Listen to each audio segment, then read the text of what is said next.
एकजना व्यक्तिले कतिवटा सम्म जीवन बिमा गर्न मिल्छ? म्याडम, मैले त एलआइसीमा नै बिमा गरेको छु।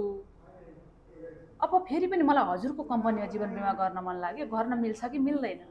मैले त नेपाल लाइफमा अलरेडी बिमा गरेको छु। यो फिक्स्ड डिपोजिट प्लान फेरि मलाई गर्न मन लाग्यो, मैले गर्न मिल्छ कि मिल्दैन? यस्तै यस्तै क्वेसन गरिरहनु भएको हुन्छ क्या। अब चाहिँ यो भिडियो हेरेपछि हजुर कन्फ्युज नहुनु होला है त। मैले सबैजनालाई हुने गरी गरेर यो भिडियो तयार गरेको छु। नमस्ते, म Sunita Khatri, Nepal life insurance company Urlabari शाखाबाट बोलिरहेको छु। हामीहरूको चाहिँ आम्दानी सीमित भन्नु मतलब सधैँभरि एकै नासको हुँदैन है। समय सापेक्ष घट्ने बढ्ने हुन्छ है, धेरै जसो चाहिँ बढ्ने नै हुन्छ, किनकि पैसाको भ्यालु घटिरहेको छ। भनेपछि हजुरले मानौँ अहिले हजुरको इन्कम चाहिँ महिनाको 50,000 छ भनेपछि वर्षको हजुरको 6 लाख छ। हजुरले 1 लाख रुपियाँ चाहिँ वार्षिक किस्ता तिर्ने गरेको बिमा गरिरहनु भएको छ।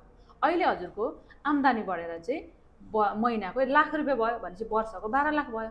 अब हजुरलाई चाहिँ हिजो जे सोचेर जति पैसा आउँदा मेरो घर चल्छ भनेर बिमा गर्नुभएको थियो भनेपछि आजको खर्च बढ्यो, आम्दानी पनि बढ्यो भनेपछि अब हजुरलाई बिमा थप्नुपर्ने भयो। हजुरको इन्कमले भ्याएसम्म हजुरले जतिवटा पनि जुन कम्पनीमा पनि बिमा खरिद गर्न सक्नुहुन्छ है। फल्ना कम्पनीमा गरेको थिएँ फल्ना मिल्छ मिल्दैन भन्ने होइन। नेपालमा 14वटा जीवन बिमा कम्पनी छन्। त्यो 14वटा जीवन बिमा कम्पनीमा हजुरलाई जुन कम्पनीमा मन लाग्छ, जतिवटा बिमा गर्न मन लाग्छ हजुरले खुलेर स्वतन्त्र तरिकाले आफ्नो बिमा खरिद गर्न सक्नुहुन्छ। हजुरको इन्कमले चाहिँ भ्याउनु पर्यो है। अब त हजुरलाई क्लियर भयो होला। अब पनि हजुरलाई बिमा सम्बन्धी थप जानकारी लिन मन लाग्यो र अहिले त एकदम फिक्स डिपोजिट चाहिँ धेरैजनाले रुचाइरहनु भएको छ। ब्याङ्कको ब्याज दर एकदम घटिरहेको छ है।